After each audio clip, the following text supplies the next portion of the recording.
Et maintenant, je vous présente notre invité. Glenn Taylor est un auteur et consultant spécialisé en éducation francophone en milieu minoritaire canadien. Il s'est impliqué comme bénévole dès que sa fille aînée a commencé à fréquenter l'école francophone. Par la suite, il a collaboré avec plusieurs organisations au niveau régional et national en vue de faire la promotion de la participation de tous les parents à l'éducation francophone de leur enfant, et ce, peu importe leur niveau de compétence en français. Glenn a donné des ateliers partout au Canada et il a écrit un livre, Fusion, un livre en anglais qui s'adresse aux couples mixtes francophones-non francophones et qui est la seule ressource du genre au pays. Alors, nous sommes très heureux que Glenn ait accepté d'animer ce webinaire. Sans plus tarder, je lui cède la parole et on se retrouve pour la période de questions. À plus tard. Bonsoir. Alors, bienvenue à ce webinaire. Merci d'être au rendez-vous chez vous, comme moi je suis dans mon bureau chez moi, à Calgary, où il neige, en passant. Alors, ce soir, on va parler de l'éducation francophone quand un seul parent parle français. Je veux d'abord, en fait, ce que je vais faire ce soir, c'est parler de la base, vraiment établir des bases, pourquoi on inscrit notre enfant dans une école de langue française, une école francophone, quand juste un des parents parle français. José a parlé un peu de mon background, mais je vais juste mentionner en passant que je suis surtout un parent comme vous. Je suis un couple mixte, je suis anglophone, ma conjointe est francophone de Montréal. On a 2 enfants. J'hésite à les appeler des enfants maintenant parce que ma fille aînée a 20 ans, puis ma fille cadette a 17 ans. Donc, ma fille aînée qui est à l'Université de Calgary en 2e année, puis ma fille cadette qui est en 12e année dans une école francophone à Calgary. Je suis comme vous, je suis impliqué en éducation francophone en situation minoritaire. Dans mon cas, c'est depuis 97, ça commence à faire longtemps. J'étais impliqué à l'ouverture d'une école francophone à Calgary et ça implique énormément de choses, entre autres, comme on a reçu, pour ainsi dire, une vieille école du Calgary Board of Education. On a fini par peindre les murs, nettoyer, décorer, on a tout fait avant l'ouverture de l'école en 97. Par la suite, je me suis impliqué au niveau du Conseil des parents, de la paix. J'ai fait beaucoup de bénévoles, même j'ai été impliqué dans la création de notre conseil scolaire francophone du sud de l'Alberta. Donc, beaucoup d'implications. Puis cette implication-là de parents m'a amené d'abord à écrire un livre qui s'appelle I'm With You, qui fait 120 pages. Il y a encore des versions abrégées qui circulent au Canada. Et plus récemment, le livre Fusion, comme je vous ai mentionné. Ou Fusion, parce qu'en effet, c'est écrit en anglais, mais ça contient beaucoup d'informations pour les parents non commerçants en français, en fait, pour tous les parents qui sont impliqués en éducation francophone.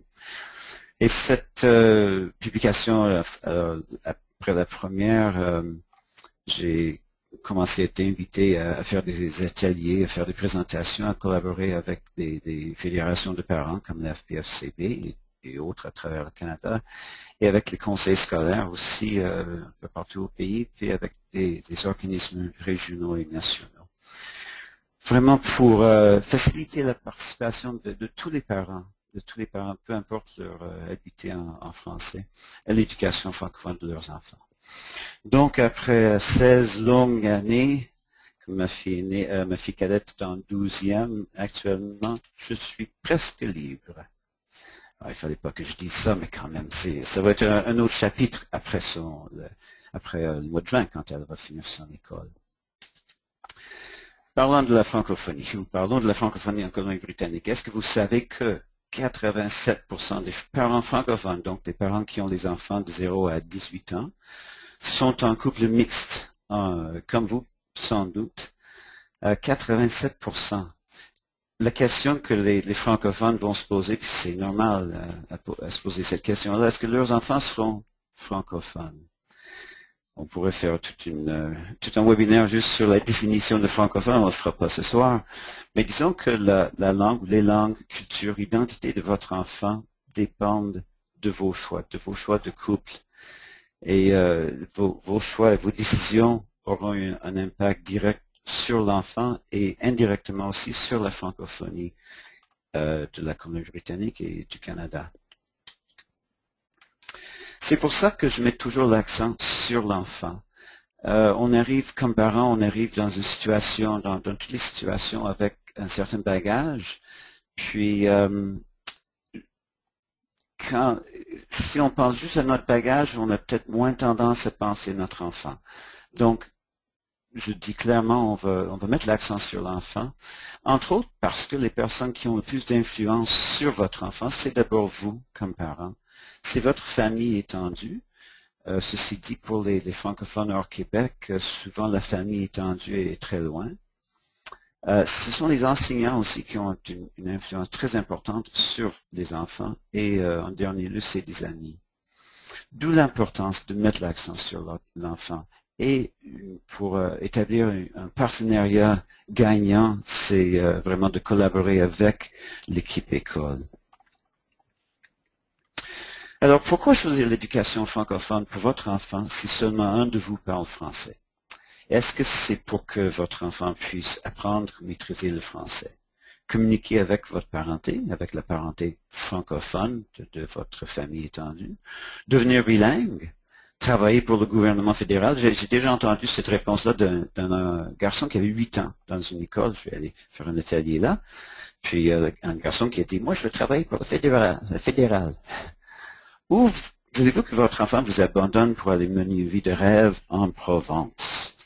Il faut dire que, comme j'ai dit, il neige ici actuellement, puis rendu au mois d'avril, mai au Canada, c'est facile de songer à un autre climat, une autre place comme la Provence, avec ses champs de lavande et il fait chaud et beau. Mais, en tout cas, on va revenir au sujet. Voici quelques raisons qui sont inclus dans un chapitre d'un livre, j'ai collaboré à la rédaction de ce chapitre-là, et on a sondé des parents pour savoir pourquoi ils ont inscrit leurs enfants dans une école francophone, et voici quelques raisons. C'est l'éducation de qualité, c'est les petites classes, l'attention individualisée, la qualité de l'enseignement, un milieu d'apprentissage francophone, et aussi l'atmosphère familiale. Ce sont des choses qu'on trouve difficilement dans les écoles de majorité maintenant. Et tout ça, ça contribue à un climat favorable à l'apprentissage. Alors ça, ce sont des raisons données par beaucoup de parents, dont des couples mixtes en situation minoritaire. Mais vous, qu'est-ce que vous voulez pour votre enfant? Voulez-vous qu'il ou elle parle français, qu'elle parle anglais et autres langues familiales, puisse se servir de ces langues pour étudier ou travailler après la 12e année? Bref, voulez-vous que votre enfant devienne bilingue ou multilingue? C'est une réponse qu'on entend souvent, mais qu'est-ce que le bilinguisme? Voici le bilinguisme traditionnel canadien. On a le bon hamburger avec le bœuf de l'Ouest, puis la poutine. Ben, peut-être une autre façon de le présenter, et je me donne mon exemple et mes enfants. Moi, en grandissant dans l'Ouest canadien, en Alberta, je ne parlais pas le français, je parlais uniquement l'anglais. J'ai été bilingue à 0%, complètement unilingue. Oui, je connaissais aucun mot en français, je savais même pas ce que c'était le français. Bon, comme adulte, j'ai appris le français et vous voyez où je me situe actuellement et je peux même mettre... Allez, voilà. Alors, aujourd'hui, je vais me placer ici sur une échelle que j'ai créée moi-même pour les fins de cette présentation, entre autres. Mais je me placerai ici à peu près. Il faut dire que parfois ça va mieux, donc je vais me placer un peu plus haut. Parfois ça va moins bien, je cherche les mots. Je sais que je fais des erreurs, puis j'ai un accent en français, c'est évident. C'est évident pour moi, c'est évident pour vous aussi, je le sais. Mais c'est à peu près dans cette zone-ci où je me placerai aujourd'hui. Voilà mes enfants. Alors là, à 20 ans puis à 17 ans, mes deux filles, je place sur mon échelle à moi, au bout, à 100%. Elles sont 100% bilingues. Mais je me suis rendu compte avec le temps que être 100% bilingue, ça implique plus que la langue. C'est la langue, bien entendu, mais c'est la langue dans les tripes. Les enfants ont le français et l'anglais dans les tripes. Alors, ils ont un lien affectif avec les deux langues. Mais en plus, ils ont les références culturelles que moi, je n'aurais jamais parce que je n'ai pas grandi en français. Alors, les chansons, les fables, les histoires, les contes, tout ce qu'on a quand on grandit avec une langue, elles l'ont, mais elles l'ont dans les deux langues. Alors, pour moi, ça m'épate. Il faut que je dise à tous les jours, quoi, quand je les entends parler, quand je les vois réfléchir ou même interagir dans les deux langues, sans effort, sans réfléchir aux mots parce que ça coule. Et aussi, surtout, de voir ce lien affectif avec les deux langues. Je trouve ça vraiment magnifique. Et pour moi, tous les enfants qui naissent hors Québec et hors la péninsule acadienne, par exemple, ou au Nouveau-Brunswick, dans un milieu majoritairement francophone, tous les enfants qui sont en situation francophone minoritaire au Canada ont ce potentiel-là. Et c'est vraiment incroyable quand ils réalisent ce plein potentiel, quoi. Alors, comment on fait pour arriver à 100%? Il faut d'abord se dire que votre enfant apprendra l'anglais grâce au milieu anglophone. C'est garanti. On le sait, les francophones me le disent souvent, l'anglais, ça s'attrape. Ouais, c'est une façon de dire, mais disons que, oui, c'est absolument garanti que votre enfant va apprendre l'anglais. De plus, votre enfant étudiera English Language Arts, je crois qu'en Colombie-Britannique, ça s'appelle English First Language, à l'école francophone. Donc, ce ne sera pas juste l'anglais de la rue que votre enfant va apprendre, mais aussi, il va apprendre à écrire, à maîtriser la langue orale et écrite. Votre plus gros défi, le plus gros défi de tous les couples mixtes, en fait de tous les francophones, tous les parents francophones hors Québec, c'est d'assurer que votre enfant maîtrise aussi le français. C'est une question d'établir un équilibre entre les deux langues. Et comment on fait ça? Je vous présente 3 images qui sont basées sur des recherches faites par des scientifiques, des chercheurs canadiens qui sont connus mondialement pour leur travail dans ce domaine, le domaine de l'apprentissage de la langue en situation minoritaire. Et je résume très brièvement leur recherche. Ce qu'ils ont appris, ce qu'ils ont découvert, c'est que la société qui nous entoure en Colombie-Britannique, en Alberta, dans l'Ouest canadien, se passe en anglais. Tout se passe en anglais. Les enfants jouent avec leurs amis du coin en anglais. Ils sont entourés d'anglais dans les centres commerciaux, dans les médias. Les affiches sont toutes en anglais. Ils voient les adultes qui parlent anglais, alors il y a un statut plus élevé. Aussi, bon, toute la culture, mais la culture américaine, parlons-en, hein, alors, tout se passe en anglais, presque tout, dans la société qui nous entoure. Alors, c'est ça qui garantit que l'enfant va apprendre l'anglais. Puis ça se passe, on le voit, les gens qui viennent, par exemple, du Québec ou de la France, Haïti, des gens qui viennent de lieux majoritairement francophones, les 2 parents francophones, avec un enfant qui ne parle que le français en arrivant, mais souvent en 6 mois, disons, même 3 mois parfois, l'enfant parle très très bien anglais, puis après un an ou 2 ans, mais l'enfant maîtrise non seulement le français, que c'est sa langue maternelle, mais aussi l'anglais. Donc, on voit ici à droite le français, il n'y a pas d'appui encore, il n'y a pas d'équilibre. Alors, passons à ce qu'on fait souvent, les gens, on va inscrire nos enfants dans l'école francophone. Alors, c'est là où l'enfant va apprendre le français, va parler français, va apprendre en français. Ça va aider l'enfant à mieux parler, mieux comprendre le français. Mais si on regarde bien le balancier ici, on voit que le poids de la société est quand même encore plus fort que celui de l'école. Donc, l'école, à elle seule, ne peut pas donner à votre enfant tout le français dont il a besoin pour arriver à un bel équilibre. Pour établir cet équilibre-là, il faut avoir du français aussi. J'ai mis au foyer, mais disons dans dans la vie familiale, dans la vie de votre enfant en dehors de l'école. Vu de l'extérieur, on pourrait dire, mais c'est un peu exagéré, non? On envoie l'enfant à l'école francophone, après ça on se met à parler français au foyer, c'est comme beaucoup de français. Mais non, les recherches ont clairement démontré que c'est pas exagéré, c'est pas trop, c'est juste une façon d'établir un équilibre. Il faut dire aussi tout de suite qu'au foyer, ou au foyer mixte, où les deux parents parlent deux langues différentes, ça ne veut pas dire que le parent non francophone ne devrait pas parler à son enfant dans sa langue maternelle. Bien entendu, c'est absolument essentiel de le faire. Mais la difficulté qu'ont beaucoup de parents de couples mixtes, c'est d'avoir assez de français dans la vie de l'enfant, donc au foyer. Parlant de l'école francophone, on sait que ça va aider, bien sûr, mais quel est son mandat? Son mandat est académique, bien sûr, linguistique. On veut que les enfants maîtrisent la langue française. Son mandat est aussi culturel. On va transmettre la culture francophone aux enfants.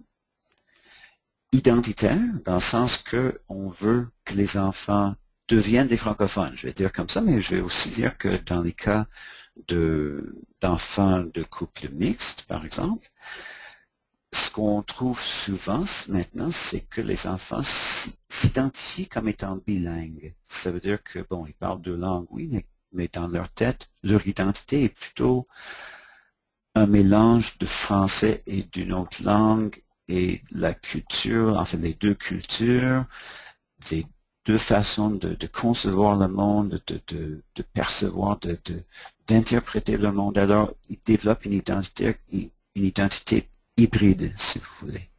Mais le mandat de l'école francophone, c'est de les aider à développer au moins cette composante francophone de leur identité.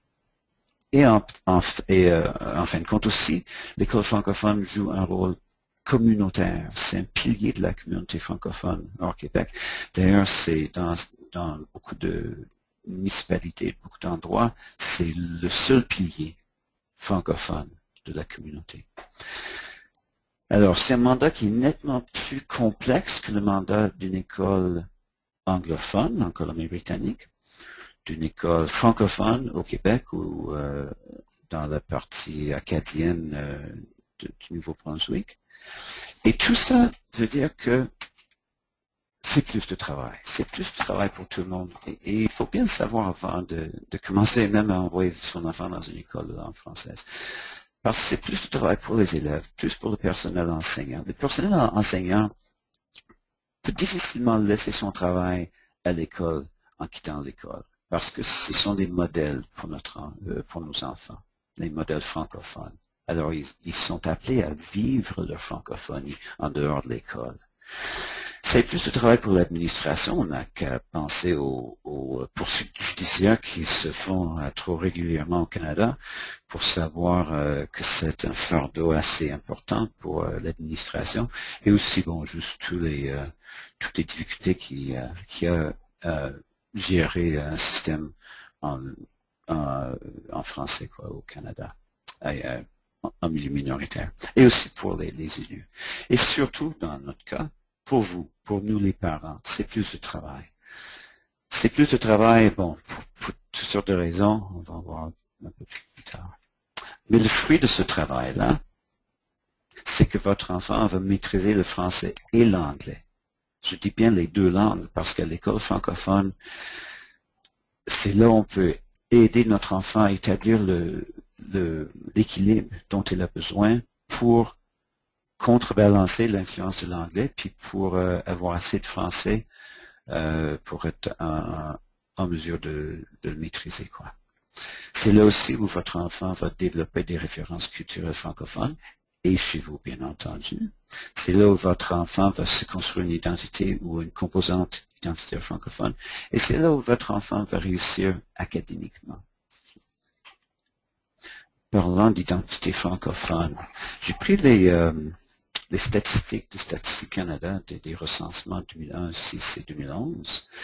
Et ce qui m'intéresse dans ces chiffres-là, alors vous voyez ici on va regarder 2011, en Colombie-Britannique, ce sont les chiffres pour votre province, il y a presque 71 000 francophones en 2011. Vous voyez une nette augmentation depuis 2006 et depuis 2001. Mais de ce monde-là, ces gens qui ont le français comme langue maternelle, on descend ici, combien ont le français seulement? Parce que c'est possible et c'est reconnu par les linguistes qu'on peut avoir plus d'une langue maternelle. Ça fait un certain temps qu'on accepte cette réalité-là. Alors, parmi les francophones ici, les francophones, les gens qui ont le français comme langue maternelle, il y en a 57 000 qui n'ont que le français comme langue maternelle. Mais regardez les chiffres ici, français et anglais.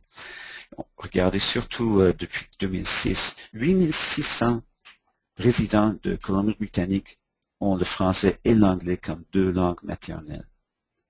Les gens qui ont le français et une langue non officielle, autre que le français et l'anglais, 3300. Vous voyez l'augmentation là aussi, ici aussi. Et les gens qui ont trois langues maternelles, le français, l'anglais et une langue non officielle. Ces chiffres-là m'intriguent parce que pour moi, c'est l'avenir qui se présente ici. Ce serait surtout les jeunes qui grandissent dans des foyers comme chez vous, qui ont accès à deux langues, à deux cultures, qui ont la possibilité de développer un potentiel qui est net, mais qui est 2 fois plus important que si on est dans un foyer où il y a juste une langue. Alors, ce sont les enfants, pour moi, qui développent ce potentiel-là. Et j'espère qu'avec le temps, on va voir ces chiffres-là, ces chiffres surtout ici, dans ces 3 rangées ici, augmenter d'année tous les 5 ans, quoi. En tout cas, je voulais présenter ça parce que je trouve ça très intéressant, puis pour moi, ça représente le développement du potentiel de nos enfants. En ce qui concerne la réussite académique, voici comment ça fonctionne. Comment on peut étudier et apprendre, disons, pendant 13 ans à l'école francophone et après ça, aller faire des études, comme fait ma fille actuellement, à l'université en anglais. Alors, ce dessin-là démontre clairement pourquoi je ne suis pas artiste. Ça, c'est un iceberg à 2 pics. Et ça, c'est l'eau qui est extrêmement calme ce soir. Alors, ce que nous, on voit, c'est toute la partie au-dessus de l'eau. Et je vais appeler ce pic-là côté français, puis ça va être côté anglais. Alors, ce que ça démontre, c'est, par exemple, je prends le mot chaise, en fait, pas le mot, mais l'objet. Alors, notre enfant va apprendre ce que c'est une chaise. Il va l'apprendre en français. Il va apprendre qu'une chaise peut être faite en bois, ça peut être fait en métal, en plastique. Il peut avoir 3 pattes, plus souvent 4 pattes. Et les connaissances, la compréhension que notre enfant va développer de cet objet-là, d'une chaise, va aller sous l'eau. Ici, on ne va pas le voir, mais ça va aller dans la banque de connaissances que notre enfant bâtit au fur et à mesure qu'il grandit, quoi. Alors, c'est la compréhension de ce que c'est cet objet-là.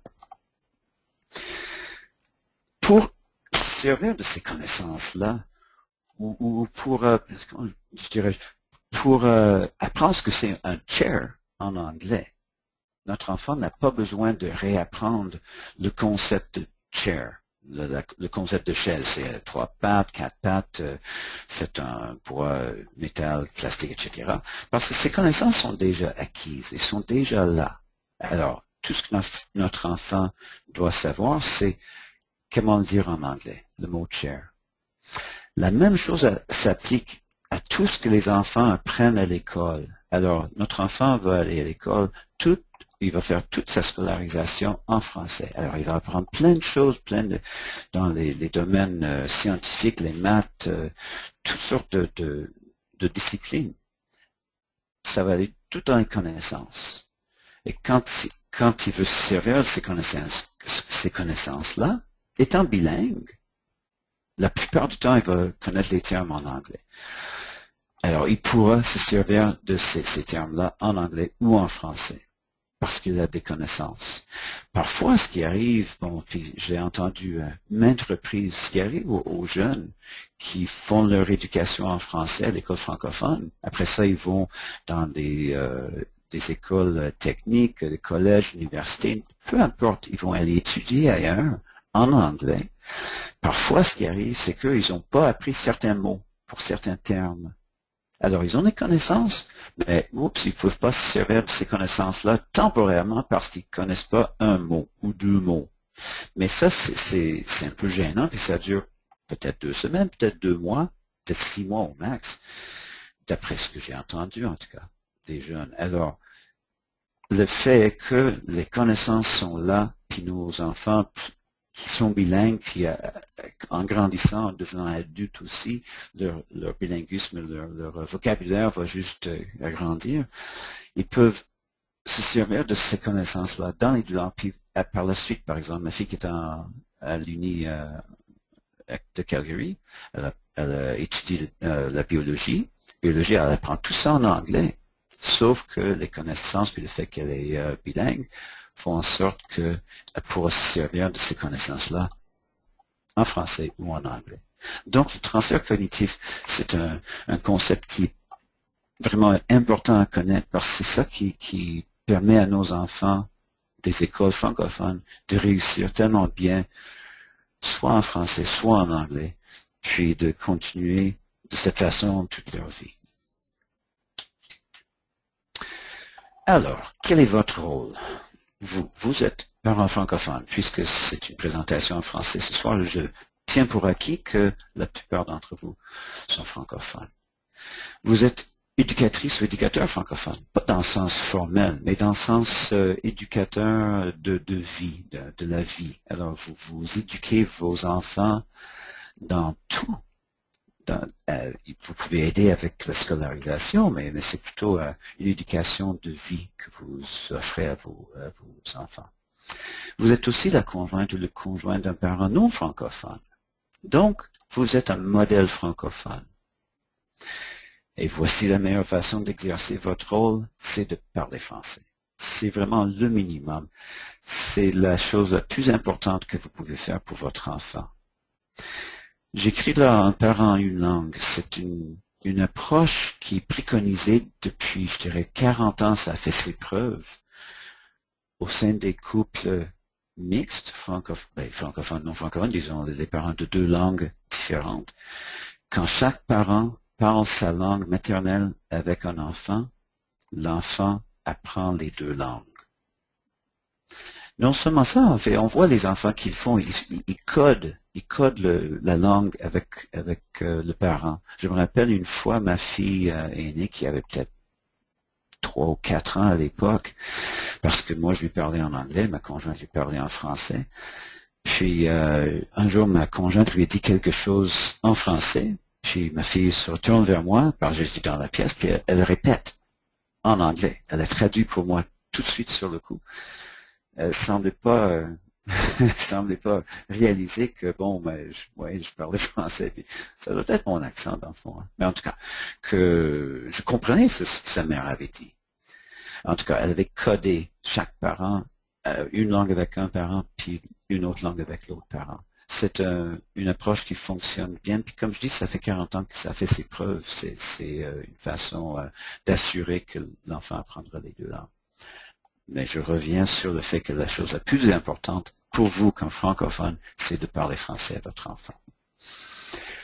Je sais que c'est pas évident parfois, parce que, entre autres, on va établir nos relations, avant d'avoir des enfants, on va établir notre relation dans une langue. Puis la plupart des gens que je connais, en tout cas des francophones qui sont en couple mixte, ben ils sont bilingues, puis ils parlent anglais avec leur conjoint, leur conjointe.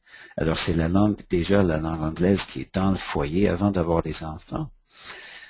Donc ça implique un changement quand les enfants viennent sur la scène. Donc, pour exercer votre rôle de modèle qui parle français avec votre enfant, ça nécessite une vision commune avec votre conjoint ou conjointe.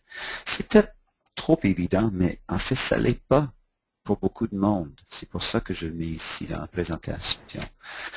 Comment on fait pour bâtir une vision commune? C'est le genre de choses il faut prendre beaucoup de temps, beaucoup de temps. Il faut partager avec votre conjoint ou conjointe votre vécu de francophone en milieu minoritaire.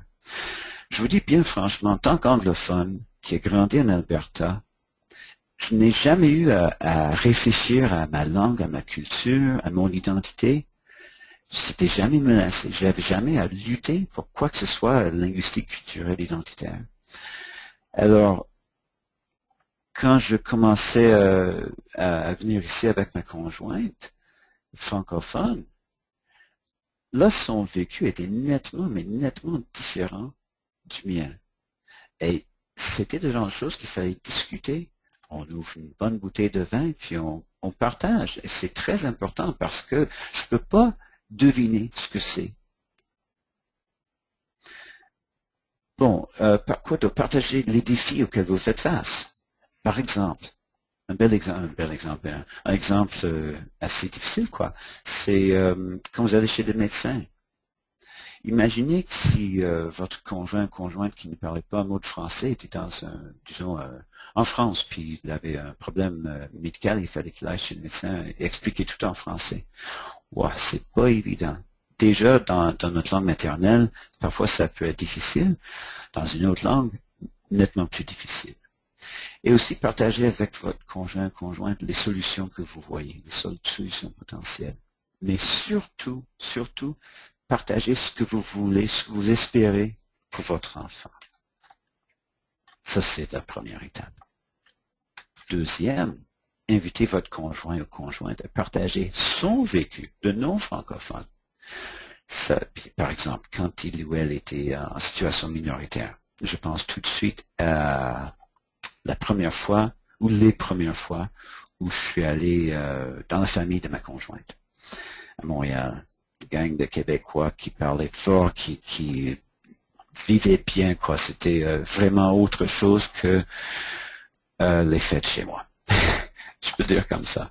Je suis anglophone, cool, calm and collected. Je vais dans une famille où ça parle fort, puis ça rit, puis c'était tellement différent.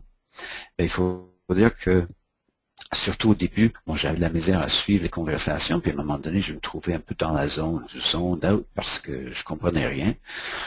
Mais c'est intéressant comme ça, comme vécu. Alors, c'est quelque chose à partager avec ma conjointe, puis ça m'aide aussi à comprendre ce qu'elle pourrait vivre à tous les jours, quoi. Aussi, invitez votre conjointe à partager son niveau de confort en français. De plus en plus, je suis convaincu que c'est très important de reconnaître et de respecter ce niveau-là, parce que il y a des gens qui sont capables de parler un peu français, mais pour X raisons, ils ont un seuil de confort qui est trop élevé, c'est trop difficile, trop dur, ils sont trop gênés parfois pour essayer, quoi. Alors, ce niveau de confort en français est très important à connaître. Invitez aussi ces idées par rapport à la place du français dans votre vie familiale. On ne veut pas entendre quelqu'un dire, bon, là, il n'y a aucune question, on ne parle pas français tant que je suis dans la maison. Mais ça se peut, si vous n'avez pas discuté de ça avant d'avoir des enfants, ça se peut que c'est quelque chose que votre conjointe pense. Alors, il faut vraiment mettre ça sur la table, puis discuter, quoi. Et surtout, encore une fois, qu'est-ce que votre conjointe espère pour votre enfant? Parce qu'on va mettre l'accent sur l'enfant. Si vous voulez tous les deux que votre enfant soit bilingue, mais là, vous avez déjà des idées comment faire ou quoi faire. Donc, après ces discussions-là, qui sont très, très, très importantes, puis j'insiste là-dessus parce que, bon, comme je vous ai dit au début, j'ai fait des ateliers un peu partout au Canada et j'ai rencontré beaucoup de parents, dans les milliers maintenant. Puis, je dirais trop souvent parce que même une fois, c'est trop. Mais le parent francophone qui vient me voir après un atelier qui dit, je n'osais pas le dire pendant l'atelier, mais mon conjoint ou ma conjointe n'accepte pas que je parle français avec mes enfants, puis je ne sais pas quoi faire. Donc, il faut avoir ces conversations-là avant. Et quand vous avez eu cette conversation-là, qui continue aussi avec le temps, je vous encourage à créer un cadre qui vous permet de transmettre votre langue et culture, donc votre langue française et votre culture francophone, qui permet à votre conjoint ou conjointe de participer à la vie éducative en français, en reconnaissant et en respectant son niveau de confort en français, et surtout qui permet à votre enfant d'entendre et de parler français. Alors, ce que je suggère, c'est de créer ce que j'appelle une francozone. Une francozone, c'est un espace ou un temps où l'activité, ou une activité même, où le français prédomine. C'est une façon de favoriser le français de manière qui n'est pas gênante pour les non-francophones, je dirais comme ça. Quelques exemples de francozone. On peut établir une francozone physique.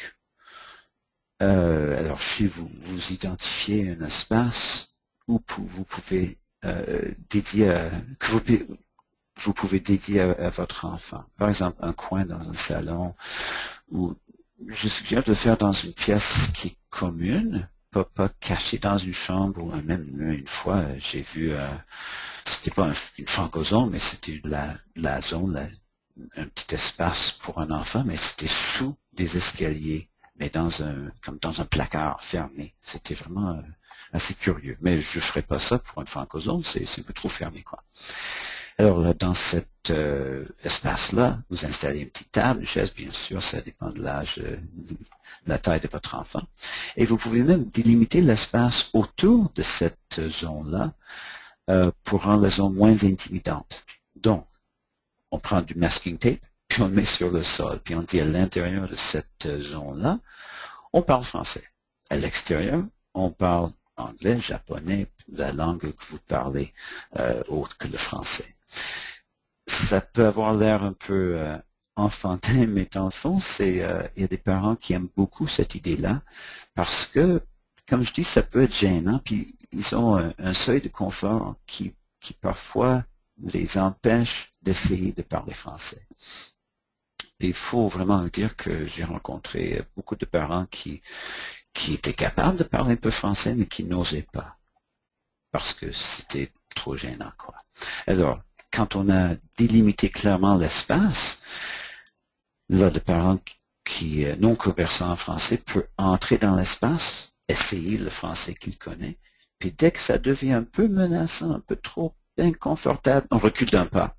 Et là, on est en dehors de la zone et on peut continuer en anglais. Ce qui est important, c'est d'avoir la règle qu'on essaie de parler français à l'intérieur de la zone et aussi la constance de le faire. On a la règle pour que ça devienne une habitude. Donc, dans cette zone-là, si on établit une petite francozone chez soi, on fournit des outils de ressources en français. Alors, on peut décorer avec un mappamonde, avec des affiches, avec des photos. On fournit des crayons, des ciseaux, règles, des livres, du papier. Alors, toutes sortes de choses dépendant des intérêts de votre enfant. Mais l'idée, c'est que ça va être toutes les choses qui font appel à la francophonie et qui encouragent l'enfant de parler en français. On établit des règles. Comme je dis, à l'intérieur de cet espace, on parle français. Restez comme ça. C'est pour le parent non francophone, cette affiche-là. D'ailleurs, ça serait une très belle affiche à mettre dans une francozone. Et on crée des habitudes. Par exemple, chaque jour après le souper, on passe 30 minutes dans la francozone qu'on a créée dans le salon, par exemple. C'est vraiment la clé. En fait, les deux éléments-là, les règles ici et les habitudes, c'est vraiment les deux clés du concept. Parce qu'il faut que on ait des règles qui assurent qu'on va parler le français, alors que tout le monde va respecter. Les enfants, en fait, tout le monde a besoin de règles. La société a besoin de règles. Les enfants, surtout, on le sait. Et ça nous permet, par la suite, de créer ces habitudes-là. Puis c'est les habitudes qui font en sorte que parler français devienne naturel. S'amuser en français devient naturel. Penser en français, ça devient naturel. Que le français devient naturel et pas juste une langue qu'on parle au pupitre à l'école. Parlant d'habitude, la francozone qu'on peut créer chez soi devient l'espace où votre enfant fera ses devoirs plus tard. Ah, les devoirs. Ça, c'est quelque chose qui embête beaucoup de monde, les devoirs. Quel est le rôle des parents quand il s'agit de devoirs? Ben, c'est pas nécessairement de faire les devoirs. En fait, c'est vraiment pas de faire les devoirs pour votre enfant. Alors, le rôle, même le parent non conversant en français peut démontrer de l'intérêt. Mais ça veut dire activement de s'asseoir avec l'enfant, comme on voit dans les images là, s'asseoir avec l'enfant, demandez-lui de vous montrer qu'est-ce qu'il a comme devoir, qu'est-ce qu'il y a comme problème, qu'est-ce qu'il y a comme solution, de l'encourager, de faire des suivis.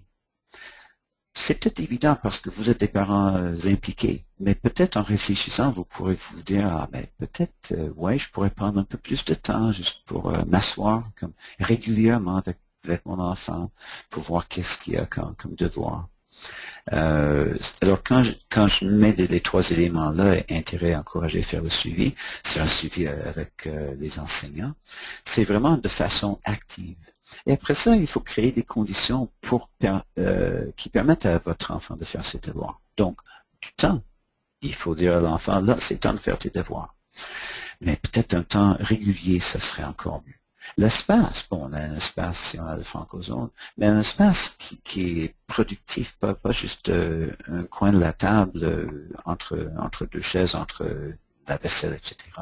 Des outils, des ressources, des dictionnaires, des livres, des crayons et tout ça. Et un encadrement. Alors, une présence parentale qui est là pour assurer que les devoirs se fassent.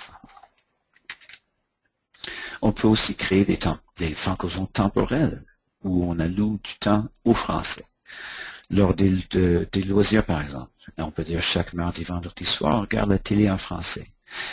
Il y a plein de gens qui me disent, ah oui, on va commencer à regarder la télé en français ou les DVD en français. Ce qui est très bien, mais si on n'a pas un temps chaque semaine, si on ne développe pas d'habitude, peut-être que c'est plus difficile à réaliser.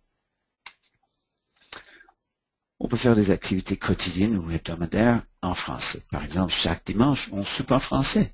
Il y a des familles qui font ça, même si il y a un parent non conversant en français. Il est assis, il s'amuse, puis bon, ils préparent le souper ensemble en français, puis ils mangent en français. Là, encore une fois, une bonne bouteille de vin, ça aide beaucoup les parents non francophones. Dans mon cas, ça m'aide énormément à parler français. Ou bien, par exemple, tous les samedis, on range la maison en chantant en français. Ah, c'est joyeux, hein? Je vous jure, mes enfants ne me diraient pas de chanter en français. Ils chantaient tout court. Ou, un autre exemple, en voiture. Combien parmi nous passent beaucoup de temps à amener nos enfants à droite et à gauche aux leçons pratiques? On passe du temps à amener nos enfants. On est des chauffeurs de taxi. Et une façon d'établir une francozone dans le temps, c'est dire à chaque fois qu'on va aux leçons de piano, par exemple, ou aux pratiques de hockey, on écoute la musique en français.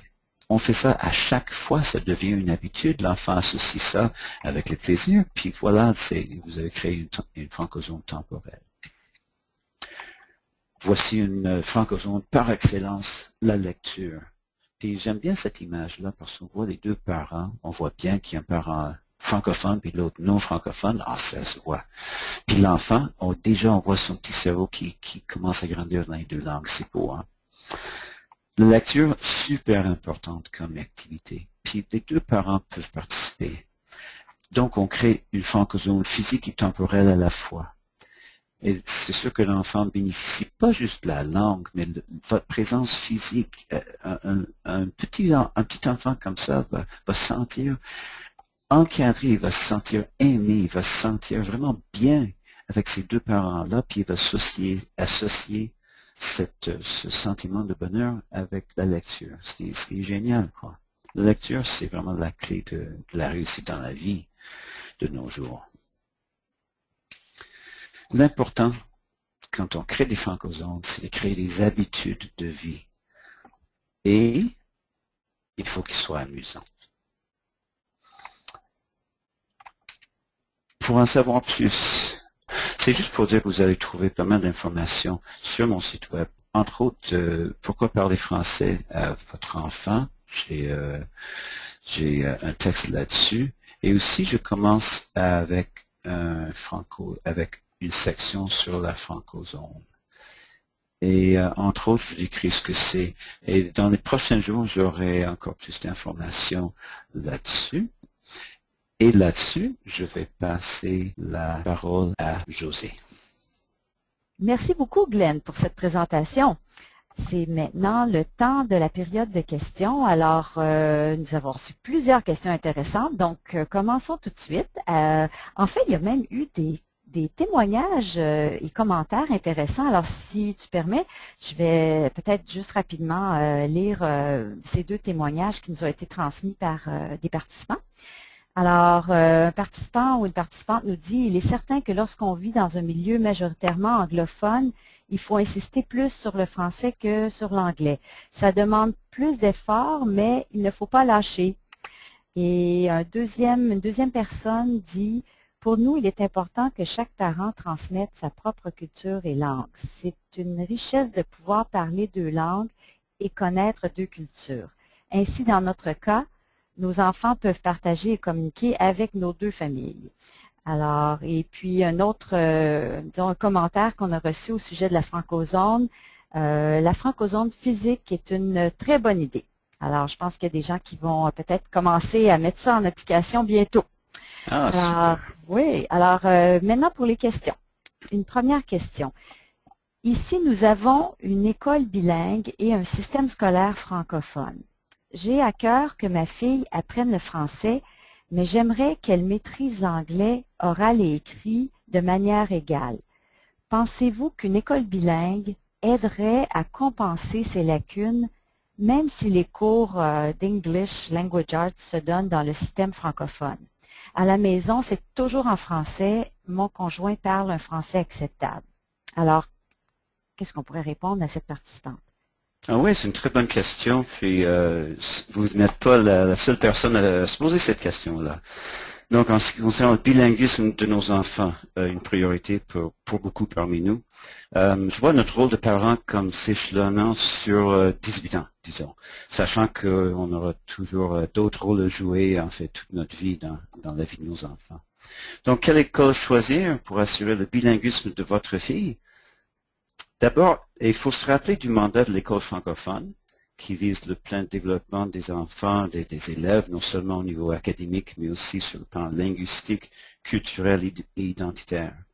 Par contre, le mandat des programmes d'immersion française et l'école bilingue, un programme d'immersion, leur mandat est d'enseigner une langue seconde aux enfants dont la vaste majorité seraient des anglophones. Donc, les élèves d'immersion française devraient finir avec une connaissance fonctionnelle de la langue française, alors que les diplômés du système d'éducation francophone maîtrisent et le français et l'anglais. De plus, dans les études, les résultats scolaires, les expériences de maintes familles ne laissent aucun doute que l'école francophone est de loin le meilleur choix pour assurer que votre enfant apprenne le français et l'anglais. D'ailleurs, en Alberta, en Colombie-Britannique, seuls les élèves des écoles francophones peuvent recevoir 2 diplômes d'études secondaires. Donc, le même diplôme que reçoit tout le monde quand il complète le système des études dans le système anglophone. Ça comprend aussi les programmes d'immersion et aussi un diplôme d'études secondaires francophones. C'est donc une reconnaissance officielle que les élèves francophones dans nos 2 provinces sont aussi compétents en français et en anglais. Alors, j'espère que ça répond à la question. Vraiment, le meilleur choix de loin, c'est l'école francophone. Bien, merci Glenn. Alors, on passe à une deuxième question. Je suis éducatrice dans une école francophone et des parents me disent qu'ils utilisent une 3e langue, par exemple l'iranien. Je leur conseille qu'un des parents fasse l'effort de parler en français. Qu'en pensez-vous? Ouais, c'est génial, hein, les familles qui ont plus de 2 langues, même 3 langues. Mm-hmm. Je dirais, comme j'ai mentionné dans ma présentation quand je parlais des statistiques, que bon, les enfants sont capables de grandir avec plus d'une langue maternelle. Ceci dit, quand on a le droit d'inscrire son enfant dans une école francophone, c'est vraiment une occasion unique pour assurer qu'il ou elle maîtrise le français et développe une identité francophone. C'est donc, je dirais, dans l'intérêt de l'enfant de lui parler français dans la vie quotidienne pour qu'il soit le plus à l'aise possible dans la langue de sa scolarisation. Si les parents pouvaient adopter l'approche un parent, une langue, ça serait idéal, surtout si ça voulait dire que l'enfant parlait français avec un parent, disons le farsi ou n'importe quelle autre langue avec l'autre parent, et l'anglais avec le voisinage. Voilà une belle façon de grandir avec 3 langues. Oui, effectivement, oui, très intéressant. Alors, pour les 2 questions suivantes, ça se ressemble un peu. Alors, je pensais, si tu es d'accord, Glenn, te lire les 2 questions et je pense que tu peux peut-être répondre dans une seule réponse à ces 2 participants-là. Alors, mes enfants ont grandi dans un milieu anglophone depuis qu'ils sont nés. Avant qu'ils commencent l'école, ils me parlaient toujours en anglais, même si je parlais toujours en français. Et c'est encore souvent comme ça aujourd'hui, depuis qu'ils vont à l'école. Ils savent que je comprends et parle l'anglais. Par contre, ils assument que ma famille et mes amis francophones du Québec ne parlent que le français, alors ils leur parlent en français. Et la question suivante, c'est, je parle seulement en français avec mes 2 garçons, mais en général, ils me parlent seulement en anglais. J'espérais qu'ils m'associeraient avec le français et qu'ils me parleraient en français. Pouvez-vous partager des stratégies pour surmonter cet obstacle? 2 questions assez intéressantes. Bon, vous n'êtes pas les seuls parents à vivre ce genre d'expérience. Si ça vous aide, vous n'êtes pas seul. Puis je dirais même que c'est un exemple assez convaincant de l'influence du milieu que j'ai mentionné en parlant de la question d'équilibre entre le français et l'anglais. Bon, la première partie de ma réponse serait donc de persévérer dans votre emploi du français. La constance, c'est vraiment essentiel et à la longue, ça fonctionne. De plus, les enfants, c'est quelque chose que les adultes peuvent faire plus que les enfants, être constants à long terme. À partir de là, les stratégies adoptées dépendraient vraiment de l'âge de vos enfants. Comme vous visez un changement de comportement, et il est difficile de changer nos habitudes, tout le monde le sait, je suggérerais d'introduire de nouvelles activités familiales qui se font seulement en français et sur une base régulière, comme l'idée de Francozone. Ça pourrait être aussi simple que de faire de la lecture ou de regarder une émission, un film en français, puis d'en parler après ou même pendant, en français. C'est une façon même d'introduire le français juste comme ça, en faisant des petits commentaires, puis votre enfant va probablement répondre en français aussi. Ou bien vous pourrez essayer un jeu de société ou un autre jeu en français qui serait amusant pour vos enfants. C'est vraiment l'idée d'introduire le concept de Francozone, mais dans ce cas-ci, ça serait dans le but d'aider vos enfants à se sentir plus à l'aise en parlant français avec vous. Alors, c'est pas pour les parents non francophones, mais vraiment pour les pour les enfants. Ce qui est vraiment important dans tout ça, c'est de créer de nouvelles habitudes en français. Puis surtout par le biais d'activités que les enfants aiment, que les enfants s'amusent. Oh, ben on voit que c'est une autre façon dont la francozone pourrait se traduire ou se vivre. C'est très bonne stratégie.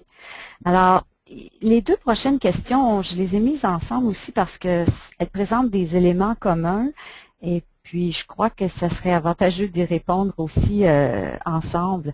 Alors, première des 2, mon conjoint est anglophone, mais il comprend et parle le français. Bien sûr, il parle et lit en anglais et moi je parle et lis en français aux enfants. Nous avons 3 enfants, tous à l'école. C'est moi qui les aide avec leurs devoirs de français et la lecture. Mon conjoint s'implique parfois dans les mathématiques. Lorsqu'il essaie de parler en français aux enfants, les enfants, surtout l'aîné, lui disent qu'il ne parle pas bien le français et arrêtent de l'écouter. C'est souvent une grosse charge pour moi. Et question suivante, mon conjoint est très impliqué dans l'éducation francophone de notre enfant. étant anglophone mais très francophile, il parle bien mais pas parfaitement. Alors souvent, on entend blank, nouvelles, etc. Ma fille de 30 mois répète souvent j'imagine des erreurs de français faites par mon conjoint. Est-ce un problème pour l'éducation scolaire à venir? Devrais-je respecter un parent une langue? Wow! D'abord, je dirais chapeau à vos conjoints. Les parents comme ça sont vraiment une source d'inspiration, je dirais, pour d'autres parents tant francophones que non francophones. Alors, entendre ça, c'est vraiment génial. Un beau problème que vous avez. Maintenant, vos situations sont semblables, mais elles posent des défis différents.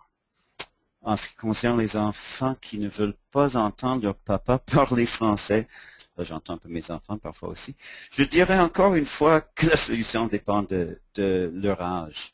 S'ils sont assez vieux, ils pourraient probablement comprendre en partie ou même entièrement votre désir, ou même la nécessité de partager ces tâches-là et accepter de se faire aider en français par votre conjoint.